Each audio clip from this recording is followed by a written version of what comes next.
Selamat datang di channel Peace, tempat di mana kisah-kisah mengerikan menjadi nyata. Bersiaplah untuk terjebak dalam misteri yang mengguncang, karena di sini, kegelapan tak pernah berhenti bercerita. Selamat datang di dunia horor kami. Di pedalaman sebuah desa terpencil, terdapat sebuah sungai yang dikenal dengan sebutan Sungai Angker. Cerita yang mistis seringkali mengelilingi sungai ini, di mana penduduk setempat meyakini bahwa sungai tersebut dihuni oleh roh-roh jahat yang suka mengganggu mereka yang berani mendekatinya. Konon Nantu adalah roh jahat yang suka menggoda dan menakuti orang-orang yang berani melewati sungai pada malam hari. Banyak yang mengaku pernah melihat bayangan gelap yang mengambang di atas permukaan air, mengikuti mereka yang melintas di sepanjang sungai. Salah satu penduduk desa bernama Iken tidak percaya dengan cerita-cerita tersebut. Iken seorang petualang sejati yang suka menjelajahi alam liar, dan cerita mistis tidak membuatnya gentar. Suatu malam, Iken memutuskan untuk menelusuri Sungai Angker sendirian, ingin membuktikan bahwa semua cerita itu hanyalah mitos belaka. Dengan penuh semangat, Iken mempersiapkan perlengkapannya. Dia membawa sebuah senter, pisau lipat, dan beberapa makanan ringan untuk perjalanan malamnya. Tanpa memberitahu siapapun tentang rencananya, Iken berangkat menuju Sungai Angker ketika malam mulai turun. Dengan senter yang menyala terang, Iken mulai melangkah masuk ke dalam hutan yang berbatasan dengan Sungai Angker. Ranting-ranting pohon menjulang tinggi di atas kepalanya, menciptakan bayangan menakutkan di bawah cahaya senter. Namun Iken terus melangkah tanpa rasa takut, ingin membuktikan bahwa Nantu hanyalah cerita bohong belaka. Tiba-tiba, suara gemercik air sungai terdengar semakin keras. Iken menghentikan langkahnya dan mendengarkan dengan seksama. Dia yakin bahwa dia tidak sendirian di sana. Namun, ketika dia menoleh ke arah sungai, yang terlihat hanyalah gelapnya malam yang menyelimuti segalanya. Langit gelap dipenuhi dengan gemerlap bintang saat Iken tiba di tepi sungai. Air sungai mengalir deras, menciptakan suara gemericik yang menenangkan. Namun, suasana tenang itu segera diganggu oleh perasaan tidak enak yang menyelinap di dalam diri Iken. Dia merasa seperti yang mengawasinya, meskipun tidak ada siapa-siapa di sekitarnya. Dengan hati-hati, Iken melanjutkan perjalanannya di sepanjang tepi sungai. Dia merasa seperti ada sesuatu yang mengintipnya dari balik pepohonan, tetapi setiap kali dia berbalik, tidak ada yang terlihat. Keringat mulai menetes dari pelipisnya, meskipun udara malam begitu sejuk. Ketika Iken mencapai sebuah belokan di sungai, dia melihat sesosok bayangan yang mengambang di atas permukaan air. Hatinya berdebar kencang ketika dia menyadari bahwa itu bisa jadi Nantu, sosok misterius yang selama ini dia ragukan keberadaannya. Dengan cepat, Iken mencoba mengeluarkan pisau lipatnya, siap untuk bertahan jika Nantu benar-benar menyerangnya. Namun ketika senternya menyinari bayangan itu lebih dekat, Iken melihat bahwa itu bukanlah Nantu.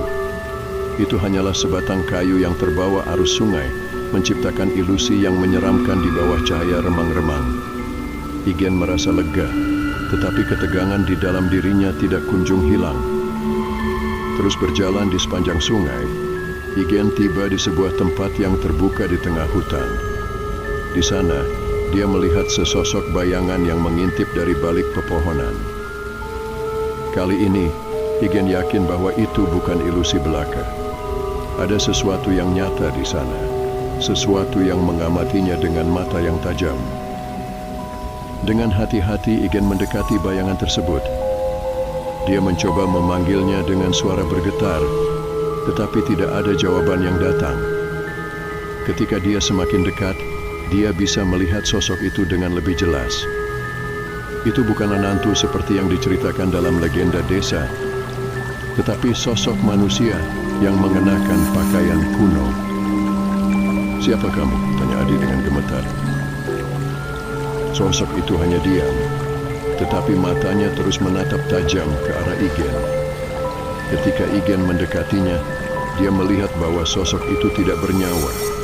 Itu hanyalah mayat yang telah membusuk, terbaring di antara reruntuhan yang tertutup oleh semak belukar. Rasa mual melanda perut Igen saat dia menyadari apa yang dia temui. Dia segera mundur, ingin menjauh dari tempat itu secepat mungkin. Namun, ketika dia berbalik untuk pergi, dia mendengar suara desisan di belakangnya. Igen menoleh ke arah suara itu dan melihat bahwa mayat yang tadi telah menghilang. Di tempatnya kini berdiri sosok bayangan yang menyeramkan dengan mata merah yang memancarkan kemarahan yang tak terbayangkan. "Nantu," bisik Igen dengan nafas terengah-engah.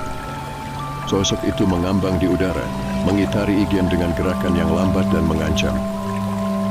Igen merasa nyalinya hampir putus saat dia menyadari bahwa semua cerita tentang Nantu ternyata benar adanya. Dengan langkah hati-hati, Igen mencoba mundur perlahan-lahan. Tetapi sosok Nantu terus mengikuti setiap gerakannya. Dia merasa terjebak di dalam perangkapannya, tanpa jalan keluar yang jelas.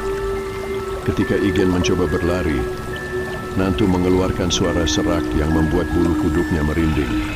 Semakin dia bergerak, semakin dekat Nantu mengikutinya, seolah tidak ingin membiarkannya pergi. Pada saat Igen merasa putus asa dan kehabisan akal, dia tiba-tiba teringat sesuatu. Dia membuka tasnya dan mengeluarkan sebotol air suci yang dibawanya dari desa. Meskipun dia tidak yakin apakah itu akan berhasil, dia merasa tidak punya pilihan lain. Dengan keberanian yang tersisa, Igen mencopot penutup botol air suci dan memercikkan isinya ke arah Nantu. Sosok itu langsung mundur. Teriakan menyakitkan menggema di malam yang sunyi. Igen menyadari bahwa air suci memang bisa mengusir roh jahat seperti Nantu. Dengan kesempatan yang dimilikinya, Igen berlari secepat kilat meninggalkan tempat itu. Dia terus berlari tanpa menghentikan langkahnya, merasa nafasnya terengah-engah dan kakinya terasa lemas.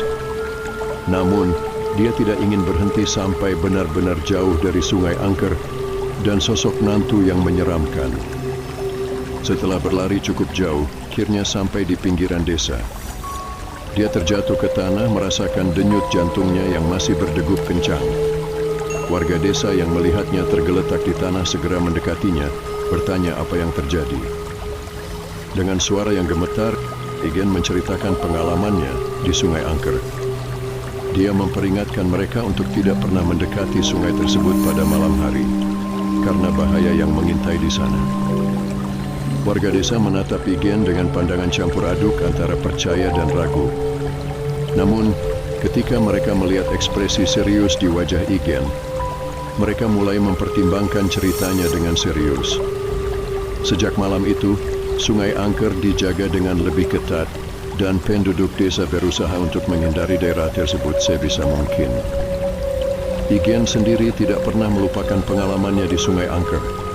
Meskipun dia selalu merasa penasaran dengan dunia gaib, dia belajar bahwa ada hal-hal di luar sana yang lebih baik, tidak diusik.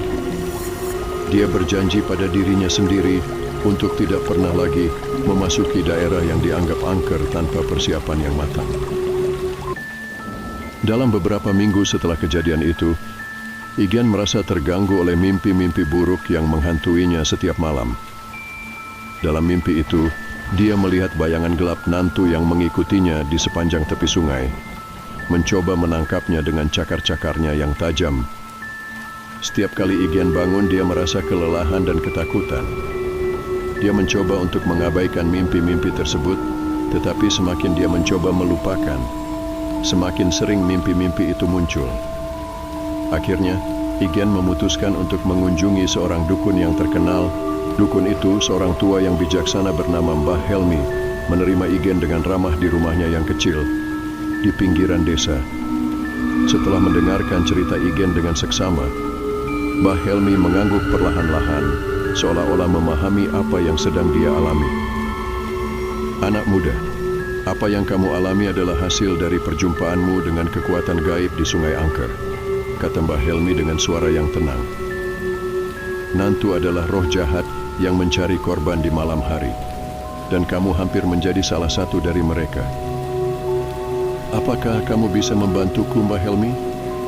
Tanya Igen dengan suara gemetar. Mbah Helmi mengangguk. Tentu saja anak muda. Aku akan memberikanmu ramuan khusus yang akan membantumu mengusir bayangan nantu dari pikiranmu. Tetapi, ingatlah bahwa kekuatan sejati ada di dalam dirimu sendiri. Kamu harus kuat dan percaya bahwa kamu bisa menghadapi rasa takutmu. Igen menelan ludah. Igen merasa lega mendengar itu.